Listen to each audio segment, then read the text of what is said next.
تعالوا نشوف الفستان القمر ده. فستان سيمبل ورقيق جدا، ممكن تستايليه باكتر من طريقه. تعالوا بصوا القمر والشياكه. الدريس قمر بشكل مش طبيعي وكيوت قوي وناعم قوي وصيفي قوي خطير بصراحه. ليه جيبين زي ما انتم شايفين كده، قماشته تجنن.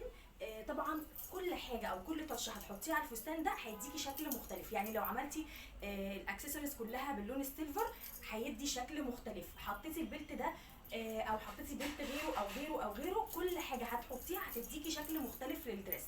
طبعا سهل ان انت تعرفي تستايليه. فاهم ده اللي انا قلته في اول الفيديو، ان انت سهل ان انت تعرفي تلبسيه باكتر من طريقه. ممكن على كوتشي كده زي ما انا لابسه، ممكن على سليبر، ممكن ينفع للبحر، ينفع للخروج العادي.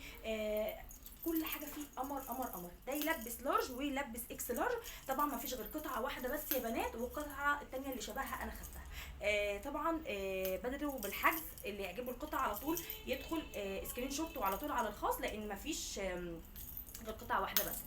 طبعا بنات اسكندريه انا ممكن اعمل معاكم واجب، ان انا لو حاجه عجبتكم ممكن اسلم النهارده واسلم بكره عند العصافيري، زي ما بسلم بنات اسكندريه بدون اي مصاريف شحن وحاجه كده في المستعجل.